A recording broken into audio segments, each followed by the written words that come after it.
주옵소서. 주님께서 함께하여 주실 줄 믿습니다. 예수 그리스도의 이름으로 기도하옵나이다. 아멘. 오늘은 바벨적 영성을 경계합시다라는 제목으로 함께 말씀을 좀 나누도록 하겠습니다. 이제 코로나가 계속 너무 심하죠.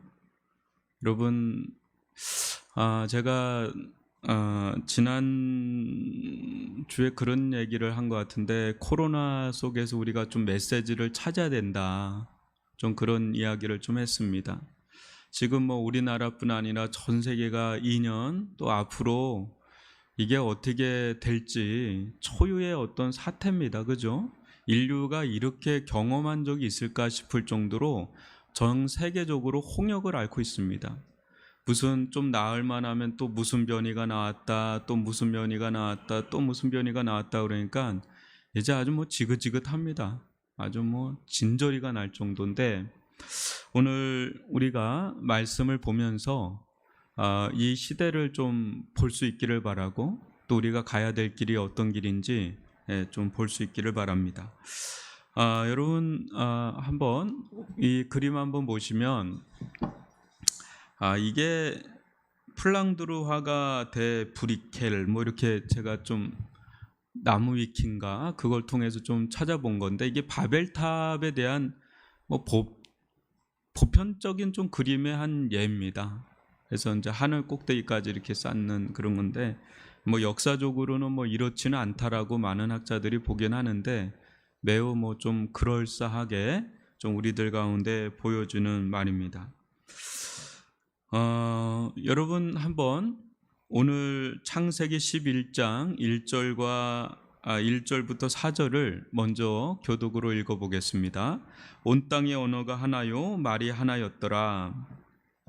이에 그들이 동방으로 옮기다가 신할 평지를 만나 거기 거류하며 서로 말하되, 자 벽돌을 만들어 견고히 굽자하고, 이에 벽돌로 돌을 대신하며 역정으로 진흙을 대신하고, 또 말하되 자 성읍과 탑을 건설하여 그 탑 꼭대기를 하늘에 닿게 하여 우리 이름을 내고 온 지면에 흩어짐을 면하자 하였더니, 이게 이제 바벨탑 사건의 전조가 되는 그런 모습이에요.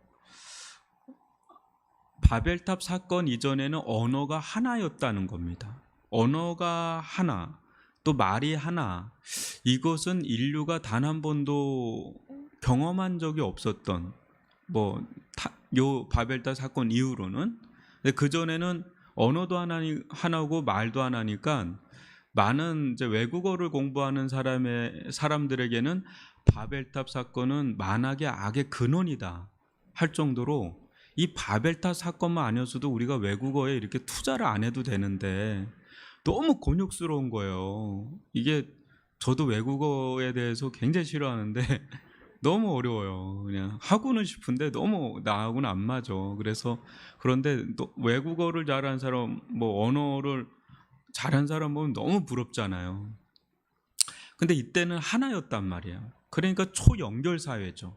완전히 놀라운 네트워크가 돼 있는 사회죠. 지금은 그게 다 깨져서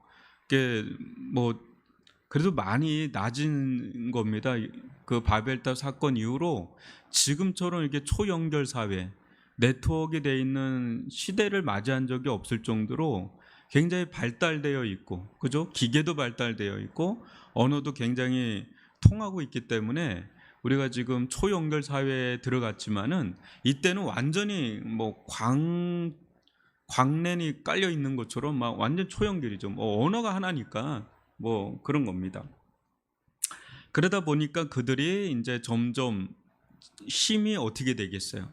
그러니까 자기들이 이제 움직이는 대로 움직일 수 있는 어떤 사회가 된 것이고, 그러면서 아주 웅축된, 그러면서 높이 올라가고자 하는 그런 마음을 갖게 되면서 성읍과 탑을 건설해서 그 탑 꼭대기를 하늘에 닿게 하여, 진짜 그런 정도의 기술력은 없는 시대예요. 이때가 아무리 그래도. 그렇지만 그럴 정도의 어떤 마음, 정신이 지배하고 있는 거죠. 그래서 흩어짐을 면하고 하나의 자기들의 어떤 세계를 구축하자 이거죠. 전혀 여러분 다른 것에 의지하지 않고 자기들끼리의 힘으로 살아보자라고 하는 강력한 유대감이 형성되어 있는 그런 시대예요. 여러분 도시라는 게 타락 이후에 생기잖아요. 타락 이후에 도시가 형성되면서 어때요? 도시가 형성되면서 하나의 시스템이 형성이 되고 모든 것들이 자급자족이 일어나고 어떻습니까? 하나님을 의지하지 않고도 충분히 살아갈 수 있는 인간의 생태계를 형성을 한단 말이에요. 그게 타락 이후에 생겼는데 그게 더 진화해서 최고로 진화된 기술력을 발휘하는 게 빌딩이거든요.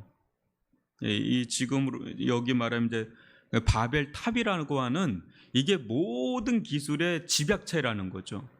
그러니까 하나님이 완전히 배제된, 그래서 하나님과 같이 되고자 하는 인간의 욕망의 투사체가 바로 바벨탑이고, 그때 인류는 언어가 하나면서 기술력이나 모든 것이 규합이 되면서 충분히 이것을 실현할 수 있는 충분한 그런 능력을 가지고 있었던 그런 때였다는 거죠.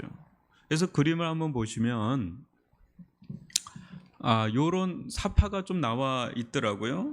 그러니까 뭐 이 얼마나 대단한 기술력입니까? 여러분 밑에부터 이렇게 무게를 잡아가면서 위로 쌓아 올라간다는 건 엄청난 하중을 밑에서 감당하면서 올라가야 되기 때문에 이것은 고도의 수학 또 과학 기술력 이게 총체적으로 이게 이어져야 되는 거죠. 그래서 유현중 교수는 그 건물의 어떤 사이즈를 가지고 국력을 따지는 계산을 하는 것을 제가 이렇게 보고 참 재밌게 봤는데, 만리장성, 피라미드 뭐 이런 걸 보고 그때 당시에 국력을 보는 거죠. 그러니까 이때 당시에 어떤 파워는 이 바벨탑의 사이즈를 통해서 볼 수가 있는 겁니다. 그런데 이게 여하튼간에 여러분 어때요? 이게 무너졌어요. 무너졌는데 이 바벨적 영성은 이게 무너진과 동시에 끊어졌나 완전히 끝났나 라고 한다 그럴 때 여러분 어떻게 생각하세요? 완전히 끝났나? 바벨탑이 무너지면서 바벨적 영성은 동시에 같이 무너졌나? 여러분 어떻게 보세요? 오늘날도 이어지고 있을까요? 없을까요? 오늘날도 이 바벨적 영성은 계속 이어진다는 것을 오늘 말씀을 통해서 한번 살펴볼 것이고, 그 바벨적 영성이 있을 때마다 하나님께서 시대적으로 개입을 하셨어요. 그것이 오늘날 우리들에게도 어떤 흐름 속에 하나님의 손길이 있는가를 오늘 우리가 당면한 시대 속에서 한번 분별해서 보면 좋을 것 같습니다. 첫 번째는 바벨적 영성의 정체는 뭐냐라는 겁니다. 첫 번째. 오늘 좀 설교가 굉장히 깁니다. 그래서 이게 강의로 한 2-3시간 할 건데 지금 빨리 끝내도록 하겠습니다. 하여튼 바벨적 영성의 정체는 뭐냐? 이게 우리가 지금 창세기 11장 1절에 바벨적 영성이 처음 등장한 게 아니라 이 바벨탑이 등장하기까지 인류의 어떤 흐름이 있었는데, 이 바벨적 영성의 정체가 뭐냐? 그 뿌리가 뭐냐라고 한다 그럴 때 창세기 3장 5절입니다. 같이 한번 읽어볼게요. 시작. 너희가 그것을 먹는 날에는 너희 눈이 밝아져 하늘과 같이 되어 선악을 알 줄 하나님이 아심이니라. 그러니까 인간의 마음의 근본 뿌리 가운데는 타락한 이유로 인간의 마음의 뿌리 가운데는 사탄의 음성이 심겨져 있어요. 우리들 가운데 나도 그렇게 살고 싶진 않은데 나도 모르게 어떻게 되냐, 자기중심성이 생겨요. 지독히도 자기중심적. 우린 예수를 믿잖아요. 하나님을 믿잖아요. 하나님 중심, 예수님 중심, 성령님 중심으로 살고 싶은데 우리도 안 돼요. 거듭난 우리도 안 되니까 아예 거듭나지 않은 사람들은 완전히 자기중심적이죠. 이 자기중심적이라는 말의 또 다른 말은 내가 이 세상의 중심이라는 거죠. 내가 이 세상의 신과 같은 그런 느낌을 갖고 산단 말이에요. 그리고 그게 너무나 내 마음과 생각과 그냥 본성에 가까울 정도로 뿌리 깊은 이 하나님같이 되고자 하는, 신과 같이 되고자 하는 이 중심성, 이게 원뿌리입니다. 거기서 더 확대돼 가는 거죠. 그 이후에 노아 시대, 홍수 시대, 또 홍수 이후에도 마찬가지로 계속 이어진 겁니다. 그러다가 11장까지 온 겁니다. 이것은 바벨탑 이후에도 계속 이어집니다. 여러분 이사야서 14장 12절로 14절을 한 절씩 교독해 봅니다. 너 아침의 아들 계명성이여 어찌 그리 하늘에서 떨어졌으며 너 열국을 엎은 자여 어찌 그리 땅에 찍혔는고. 내가 내 마음에 이르기를 내가 하늘에 올라 하나님의 뭇별 위에 내 자리를 높이리라. 내가 북극 지폐의 산 위에 앉으리라. 가장 높은 구름에 올라가 지극히 높은 이와 같아지리라 하는도다. 이게 이제 보통 사탄에 대해서 하는 거라고 아침에 아들 계명성 할 때 사단에 대한 이제 얘기라고 이야기하지만 실은 그때 당시에 통치자들에 대한 이야기입니다. 그러니까 내가 하나님 같이 되리라는 이 바벨적 영성은 창세기 3장 5절, 창세기에 쭉 이어지다가 창세기 11장 그 이후에도 이사야 계속 이어집니다. 하나님 같이 되고자 하는 거예요. 바벨적 영성의 중심 뿌리는 내가 신이 되고자 하는 영성입니다. 하나님 같이 되고자 하는 겁니다.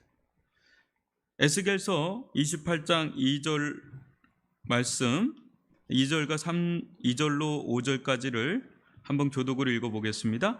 인자여 너는 두로왕에게 이르기를 주 여호와께서 이같이 말씀하시되 내 마음이 교만하여 말하기를 나는 신이라 내가 하나님의 자리 곧 바다 가운데 앉아 있다 하도다. 내 마음이 하나님의 마음 같은 채 할지라도 너는 사람이요 신이 아니거늘. 내가 다니엘보다 지혜로워서 은밀한 것을 깨닫지 못할 것이 없다 하고 내 지혜와 총명으로 재물을 얻었으며 금과 은을 곳간에 저축하였으며 내 큰 지혜와 내 무역으로 재물을 더하고 그 재물로 말미암아 내 마음이 교만하였도다. 예, 그 두로왕도 이 바벨적 영성에 꽉 잡혀 있는 거죠. 이게 권력이 상승하면 상승할수록 바벨적 영성은 더 극대화됩니다. 왜? 그럴 만한 능력과 권한이 주어지기 때문에. 근데 그런 게 없어도 우리들 가운데는 그게 있어요. 그런 게 있단 말이에요. 환경이 받쳐주지 않아서 그렇지 우리의 원뿌리 안에는 이 바벨적 영성이 아주 뿌리 깊이 잡혀 있단 말이죠. 이게 바벨적 영성의 정체는 하나님같이 되고자 하는 영성입니다. 신이 되고자 하는, 신의 영역에 도전하는 거예요. 이게 근데 역사 가운데 계속 있어 왔단 말이에요. 그죠? 그럼 바벨적 영성의 결과가 그럼 뭐냐? 두 번째로 보시면 한번 창세기 11장 5절부터 8절까지를 9절까지를 여러분 한번 쭉 교독해 보겠습니다. 여호와께서 사람들이 건설하는 그 성읍과 탑을 보려고 내려오셨더라. 여호와께서 이르시되 이 무리가 한 족속이요 언어도 하나이므로 이같이 시작하였으니 이후로는 그 하고자 하는 그 일을 막을 수 없으리로다. 자, 우리가 내려가서 거기서 그들의 언어를 혼잡하게 하여 그들이 서로 알아듣지 못하게 하자 하시고 여호와께서 거기서 그들을 온 지면에 흩으셨으므로 그들이 그 도시를 건설하기를 그쳤더라. 그러므로 그 이름을 바벨이라니, 바벨이란 뜻은 혼란이란 뜻입니다. 이는 여호와께서 거기서 온 땅의 언어를 혼잡하게 하셨음이라. 여호와께서 거기서 그들을 온 지면에 흩으셨더라. 결국은 뭐예요? 하나님께서 인간이 그 하나님같이 되고자 하는 그 욕망을 가지고 힘을 규합하죠. 그래서 엄청난 에너지, 자원, 재능, 그 재능이나 자원도 다 제각기 아니겠어요? 근데 그것을 하나로 뭉쳐서 총체로 지금 바벨탑을 쌓아 올라가는 그것들을 하나님은 다 내려오셔서 그걸 더 이상 어느 지점이 있어요. 하나님은 계속 기회를 주십니다. 계속 기회를 주시고 인내하고 참습니다. 근데 어떤 한계선을 넘으면 하나님은 정확하게 개입을 하세요. 아니 계신 것 같거든요. 그런 개입이 없기 전까지는 하나님은 아니 계신 것 같고 우리가 기고만장하게 막 이게 떠들고 막 그렇게 하게 냅둡니다. 그런 어느 선이 되면 하나님은 강림하셔요. 강림하셔서 어때? 다 흩으셔요. 힘도 없고 언어도 없고 족속도 없고 다 흩으셔서 그 힘을 완전히 분산시키죠. 이게 하나님께서 개입하시는 역사의 어떤 흐름입니다. 여러분, 이 바벨적 영성의 세 번째로 한번 넘어가면 이 바벨적 영성의 역사적 흐름이 있는지 없는지 우리가 좀 살펴볼 필요가 있습니다. 바벨적 영성의 어떤 정체, 결과, 그거의 결과물을 우리가 봤어요. 그러면 이것이 이런 일들이 오늘날도 역사 가운데 계속 일어났는가? 여러분 한번 그 다음 그림 보시면 이게 지구라트예요. 우루에 있는 지구라트, 가장 오래된 기원전 21세기라고 보통 봐요. 저것만 해도 기술력이 대단한 겁니다. 그죠? 될 수 있으면 높게 올라가려고 합니다. 그게 권력의 상징이고 그걸 통해서 숭배하게 만드는 일종의 장치예요. 정치적 장치고 어떤 통제의 장치입니다. 근데 그 중심에는 하나님같이 되고자 하는 게 있었죠. 근데 저게 있습니다. 그 다음에 보면 이 장면이 지금은 없어졌어요. 완전히 없어졌지만 느부갓네살이 바벨론 제국일 때 지었던 역사상 가장 위대했던 어떤 건물입니다. 지금은 이제 이것이 없어요. 그 다음 장면 보면 이때 어떤 기록에 의하면 저게 어마무시한 건물이에요. 아까 지구라트하고는 비교할 수 없는 어마어마한 어떤 기술력, 또 엄청난 재력이 있어야 돼요. 그리고 동원력이 있어야 되고. 그래서 보통 저런 걸 지으면 패망한다 그래요. 어마어마한 에너지를 쏟아서. 제가 예전에 천안 어디에 북경에 한번 갔는데 거기 보면 이하원이라고 하는 큰 바다와 같은 호수가 있어요. 제가 그 이야기를 듣고 깜짝 놀랐는데 청나라 때 그 태우 그 여자가 그걸 산을 완전히 파가지고 거기다가 그거 판 걸 가지고 그 산을 만들었다 그러더라고요. 바다 같거든요. 제가 볼 때는. 근데 그 호수래요. 그 청나라의 해군력을 다 거기다 집어넣은 거죠. 그래서 그걸 다 흙을 파서 거기다 물을 메꾼 거예요. 그리고 그 흙을 가지고 옆에 놓은 게 산이 돼버렸는데 그게 굉장히 높은 산이에요. 그리고 망한 겁니다. 거기에 쏟아부은 거죠. 에너지를. 여하튼 간에 이런 일들이 엄청난 제국적 힘이 아니면 이런 일을 할 수가 없죠. 그 다음 장면도 보시면 지금 이란에 있는 남아있는 또 이런 어떤 그런 탑이 좀 있어요. 그런데 이 중심에 있었던 자들의 한번 고백을 한번 보십시오. 다니엘서 24장 28절로 30절까지를 먼저 읽어볼게요. 이 모든 일이 다 느부갓네살 왕에게 임하였느니라. 12달이 지난 후에 내가 바벨론 왕궁 지붕에서 건일세 나 왕이 말하여 이르되 이 큰 바벨론은 내가 능력과 권세로 건설하여 나의 도성으로 삼고 이곳으로 내 위엄의 영광을 나타낸 것이 아니냐 하였더니, 이 느부갓네살 왕 자체가 바벨적 영성으로 꽉 차 있었던 겁니다. 그럴 때 느부갓네살 왕이 어떻게 됐는지 여러분 아시죠? 그냥 쫓겨나서 7년 반을 그냥 막 짐승같이 살게 만들죠. 근데 바벨론이 결정적으로 이제 패망하게 된 게 벨사살 왕 때입니다. 그때 바벨론 제국이 끝납니다. 그때 벨사살 왕이 어떤 영성을 가지고 있었는지 한번 다니엘서 5장 22절로 8절까지 교독으로 읽어보겠습니다. 벨사살이여 왕은 그의 아들이 되어서 이것을 다 알고도 아직도 마음을 낮추지 아니하고 도리어 자신을 하늘의 주제보다 높이며 그의 성전 그릇을 왕 앞으로 가져다가 왕과 귀족들과 왕후들과 후궁들이 다 그것으로 술을 마시고 왕이 또 보지도 듣지도 알지도 못하는 금, 은, 구리, 새와 나무, 돌로 만든 신상들을 찬양하고 도리어 왕의 호흡을 주장하시고 왕의 모든 길을 작정하시는 하나님께는 영광을 돌리지 아니한지라. 이러므로 그의 앞에서 이 손가락이 나와서 이 글을 기록하였나이다. 기록된 글자는 이것이니 곧 메네 데겔 우바르신이라. 그 글을 해석하건대 메네는 하나님이 이미 왕의 나라의 시대를 세워서 그것을 끝나게 하셨다 하며, 데겔은 왕을 저울에 달아보니 부족함이 보였다 하며, 베레스는 왕의 나라가 나뉘어서 메대와 바사 사람에게 준바되었다 함이니이다 하니. 여러분 똑같은 현상이 재현되지 않습니까? 바벨론은 그때 당시에 모든 세계 중심이었어요. 오늘날은 뭐 미국과 중국이 G2로 붙고 있는데 이때는 바벨론이라는 하나의 세계로 완전히 통합된 그런 때였단 말이에요. 그 중심에 느부갓네살 왕이 있었고 벨사살 왕이 있었는데 이들을 지배하던 게 바로 바벨적 영상입니다. 바벨탑과 바벨론은 매우 밀접한 관계가 있거든요. 근데 하나님께서 어떻게 해요? 그 정점에 하나님의 성전에 있던 걸로 하나님을 모욕하는 게 극에 달할 때 어때요? 그냥 끝내버리고 다 찢어버리잖아요. 바벨탑 사건의 제2사건이라고 할 수 있을 정도로 다 찢어버리고 터버리는 그런 일을 행하십니다.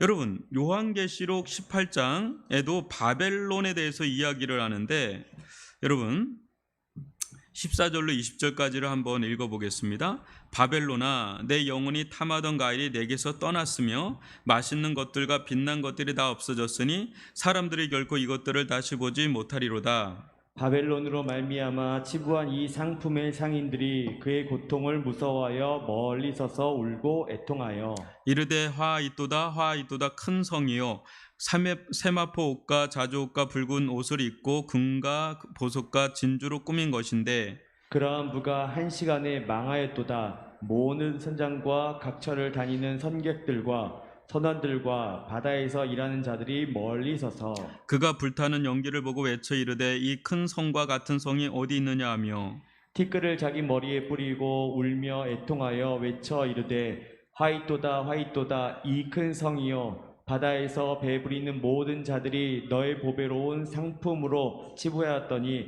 한 시간에 망하였도다. 하늘과 성도들과 사도들과 선지자들아 그로 말미암아 즐거워라 하나님이 너를 위하여 그에게 심판을 행하셨음이라 하더라.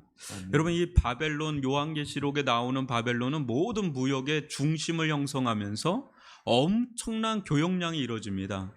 이게 이때 요한계시록이 지어질 때는 바벨론이라는 게 아예 없어요. 그러니까 바벨론은 하나의 상징입니다. 역사적 상징이에요. 이전에 바벨탑이 있었다면 역사적으로 바벨론이 있었어요.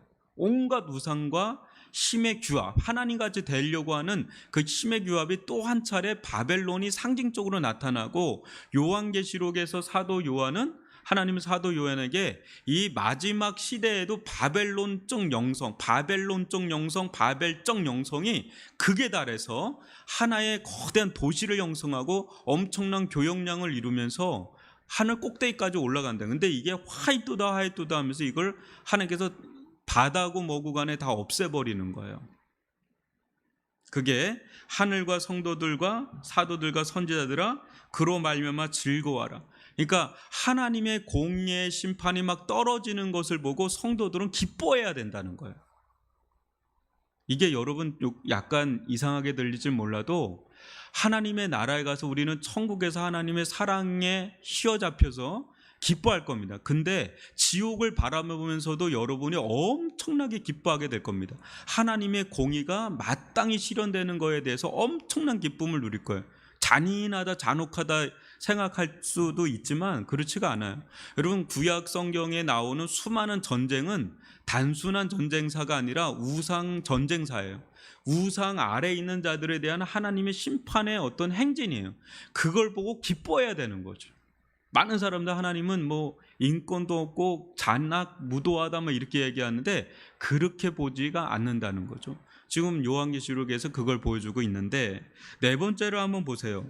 오늘날 그러면 여러분 과연 이렇게 역사 가운데, 성경의 역사 가운데 계속해서 바벨적 영성이 이어져 왔고 하나님의 개입이 이어져 왔고 그거에 대한 예언까지 요한계시록에 이어져 왔는데, 과연 오늘날은 바벨적 영성은 사라졌는가? 여러분 어떻게 보세요? 오늘날은 목사님 바벨적 영성은 없어요. 그거 옛날 얘기 아닙니까? 지금은 그런 게 없죠. 얼마나 세련된 시대 가운데 살고 있는데 요새는 없어요. 여러분 어떻게 봅니까? 여러분 역사 가운데 그 어느 때보다도 바벨적 영성의 수치가 올라가면 올라갔지 절대 내려가지 않습니다. 그거를 단적으로 보여줄까요? 한번 그 다음 장면 한번 보여주세요. 이게 20년도 그 빌딩을 제가 한번 본 겁니다. 우리나라는 5번째예요. 롯데타워가 제일 높은 게 여러분 두바이의 아랍에미레이트 두바이에 있는 겁니다. 800m.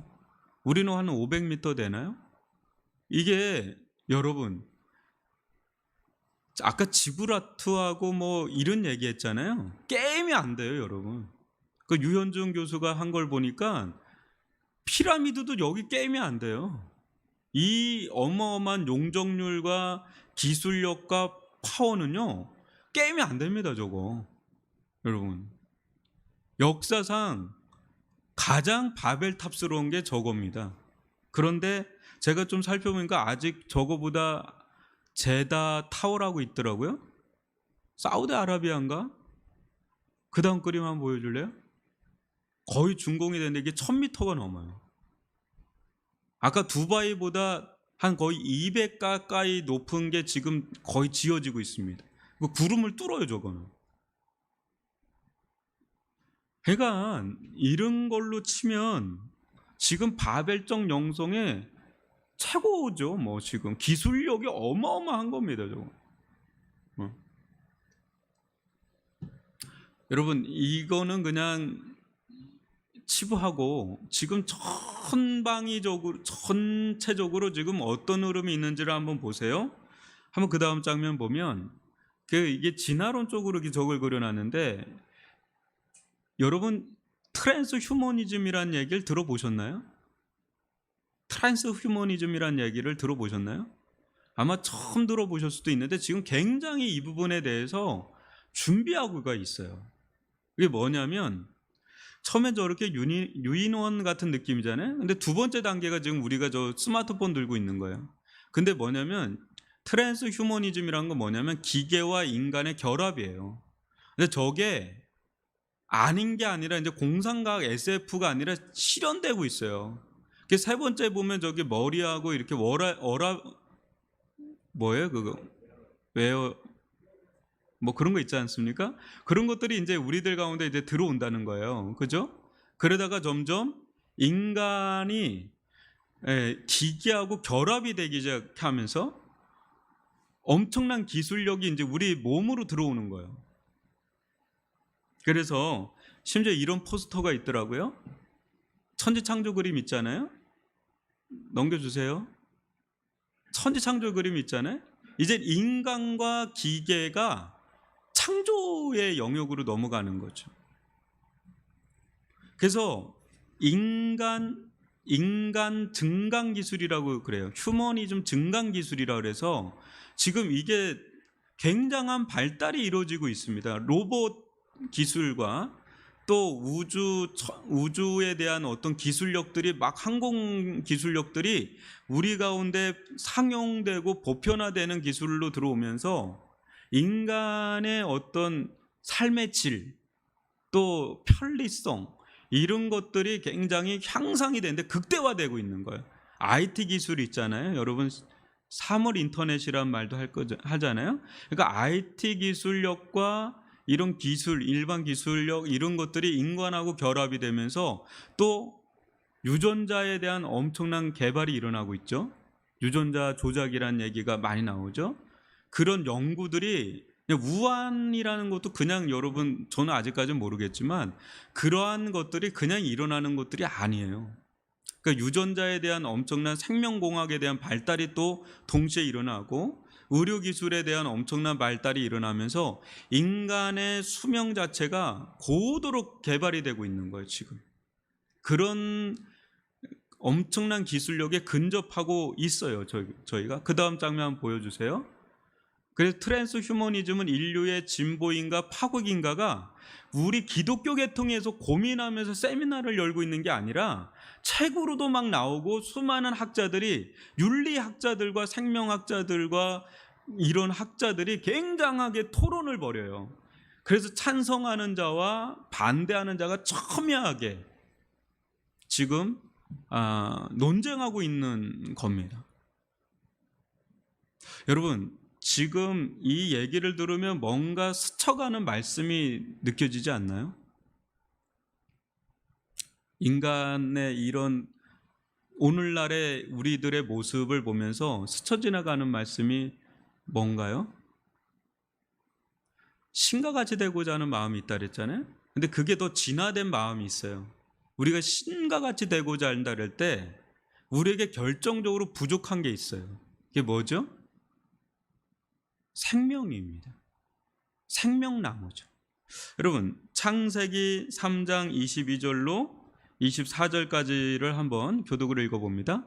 여호와 하나님이 이르시되 보라, 이 사람이 선악을 아는 일에 우리 중 하나같이 되었으니 그가 그의 손을 들어 생명나무 열매도 따먹고 영생할까 하노라 하시고, 여호와 하나님이 에덴 동산에서 그를 내보내어 그의 근원이 된 땅을 갈게 하시느니라. 이같이 하나님이 그 사람을 쫓아내시고 에덴 동산 동쪽에 그룹들과 두루 도는 불칼을 두어 생명나무의 길을 지키게 하시니라 했거든요. 지금 생명나무의 길만큼 하나님이 막아 놓으셨단 말이에요. 근데 진짜 생명나무는 예수 그리스도거든요. 예수 그리스도를 통해서 영생이 주어지는데, 인간은 예수 그리스도를 통한 생명의 길을 아예 그 길로 가는 게 아니라 자기 스스로의 힘으로 생명나무의 길로 가고 있어요. 그게 아까 말한 트랜스 휴머니즘이라는 겁니다.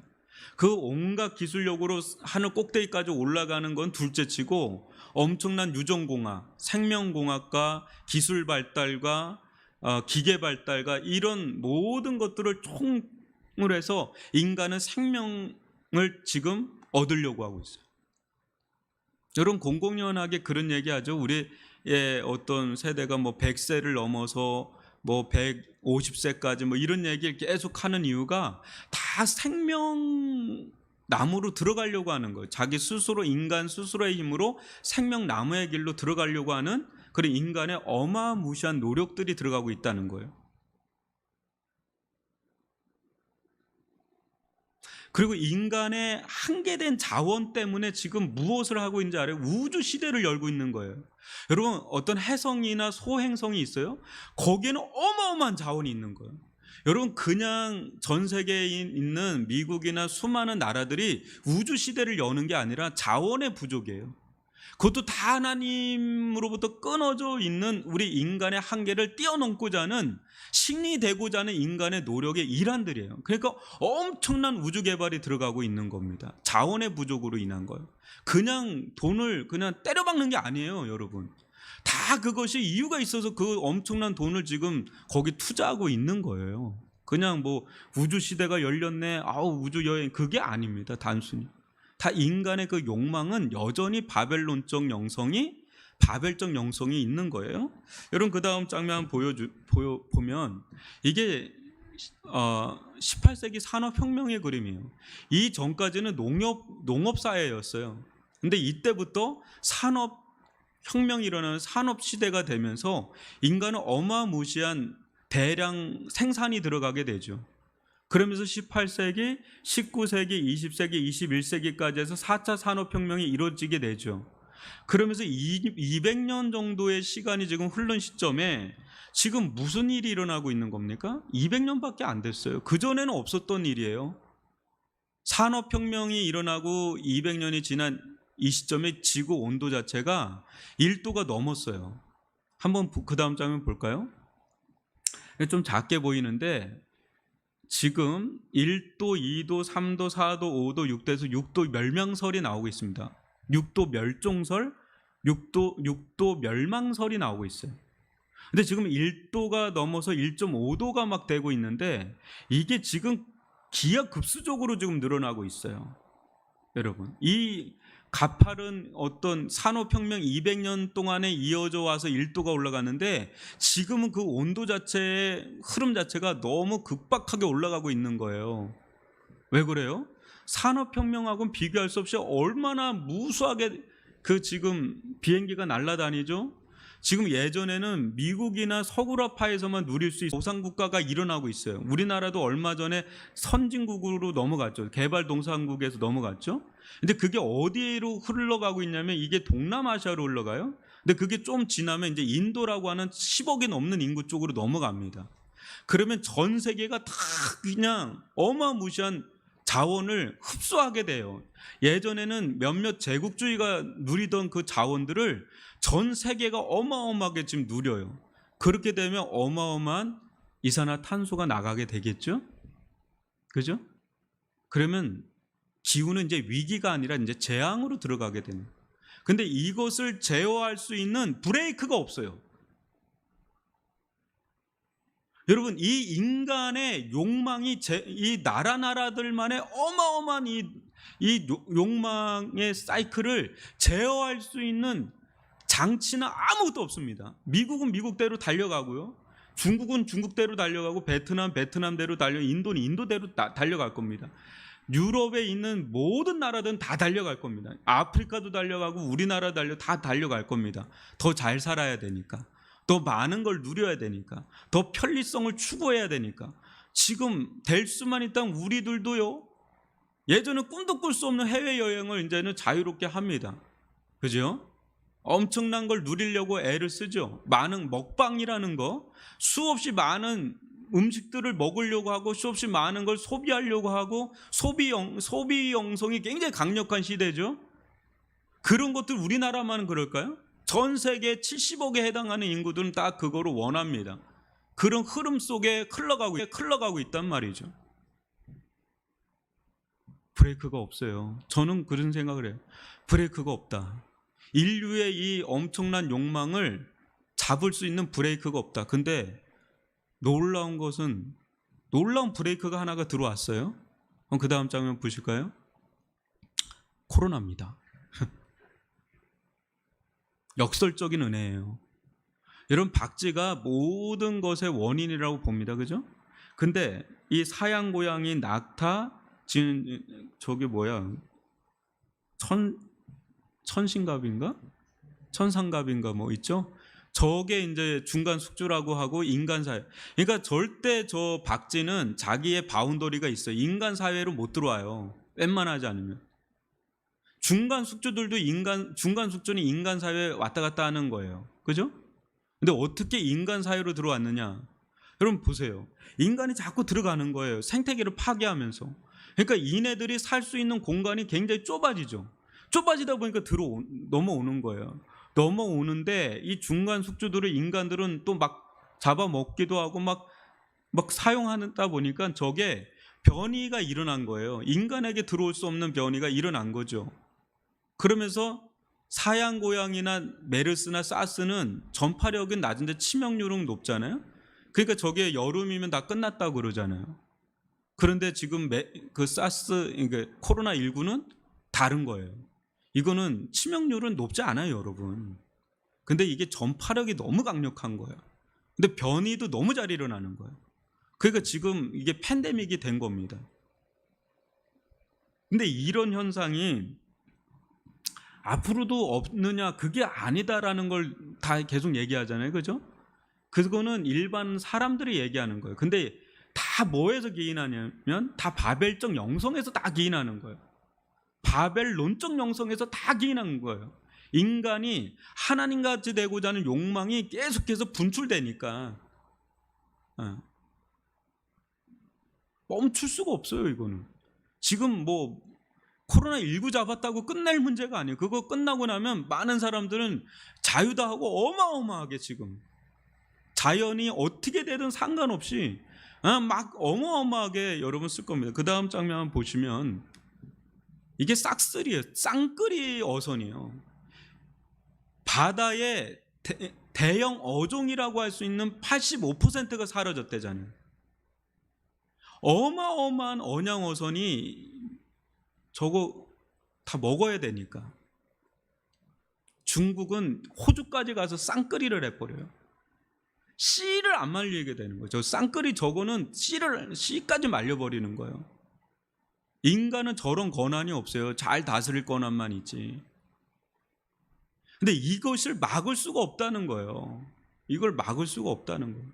제가 지금 굉장히 기도되는 거는 코로나19는 되게 불편함을 줘요. 그죠? 우리에게 너무 불편함을 주지만 자연은 비로소 숨을 쉬고 있어요.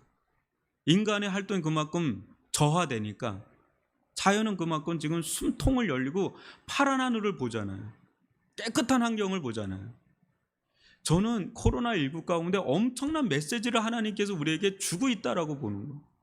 인류는 돌이켜야 된다는 거예요. 바벨적 영성을 내려놓고 하나님께로 돌아가서 예수님께로 돌아가서 예수의 영에 사로잡혀야 된다 이거죠. 바벨의 영에 사로잡혀 있는 게 아니라 아담적 영에 사로잡혀 사는 게 아니라 예수의 영에 사로잡혀 사는 기회를 지금 주고 계시는 거예요. 이거를 어마어마하게. 그러니까 이게 쉽게 안 끝나는 거예요. 제가 이게 왜 이렇게 쉽게 안 끝나나를 얼마 전에 엄청 고민을 했어요. 아직도 우리가 못 듣고 있구나. 아직도 못 듣는 게 있구나. 하나님은 지금 어마어마한 기회를 주시는 거예요. 지금 인류에게, 또 우리들에게. 우리가 갈 길은 어디인가? 5번째를 보면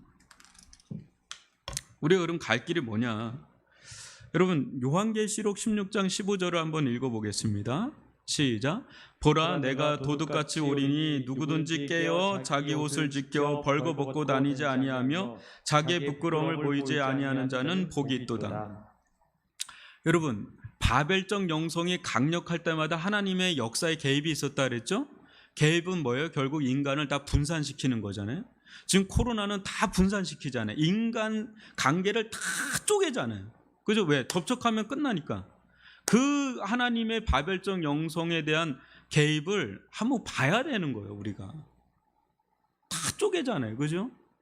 하여튼 바벨적 힘을 인류가 추구하면 추구해서 하나님은 쪼개는 쪽으로 가는 거예요. 흩어지는 쪽으로. 교회도요. 역사 가운데 교회가 힘을 규합하잖아요. 하나님 쪼개는 거예요. 그래서 선교가 이루어진 거예요. 예루살렘 교회가 계속 힘을 규합하니까 너희들 선교하려고 내가 불렀는데 너희들 계속해서 모으고 있구나. 하나 흩어버리는 거죠. 교회가 돈이 많죠? 교회가 성도가 많죠? 그럼 자꾸 뭉치려고 그래요. 하나님 기뻐하지 않으세요. 하나님 흩어야 되는 거예요. 흩어서 계속해서 만방의 복음이 증거돼요. 여러분 사도행전 2장은 정확하게 바벨적 영성을 깨는 겁니다. 그것까지 제가 오늘은 시간이 없어서 못 다뤘어요. 여러분 예수 안에서 하나가 되잖아요. 그죠? 예수 안에서 언어가 하나가 되는 거 알아요? 방언이 막 터지면서. 그거는 하나의 상징적으로 보여주는 겁니다. 바벨적 영성을 깰 수 있는 유일한 길은 예수의 영밖에 없는 줄 믿습니다. 복음밖에 없는 줄 믿습니다. 복음이 들어가야 바벨적 영성을 끝냅니다. 하나님같이 되고자 하는 걸 끝내요. 원래 자리로 들어갈 수 있는 유일한 길은 복음에 눈 뜨지 않으면 그렇게 인류는 못 갑니다. 그러니까 복음만이 소망이에요. 여러분 제가 아까 그랬잖아요. 아무래도 이 브레이크를 잡을 수가 없어요. 그러니까 하나님께서 강력하게 잡아주셨어요. 근데 인류는 그래도 또 갈 겁니다. 그런 인류 가운데 내가 할 수 있는 일은 뭐냐? 우리가 할 수 있는 일은 뭐겠어요? 여러분들이 대통령이 되지 않는 한, 정치 지도자가 되지 않는 한 그런 일을 할 수가 없어요. 그냥 내가 있는 처소에서 내가 할 수 있는 일은 뭐예요? 오늘 요한계시록 16장 15절에 나와 있는 것처럼 깨어 있는 거예요.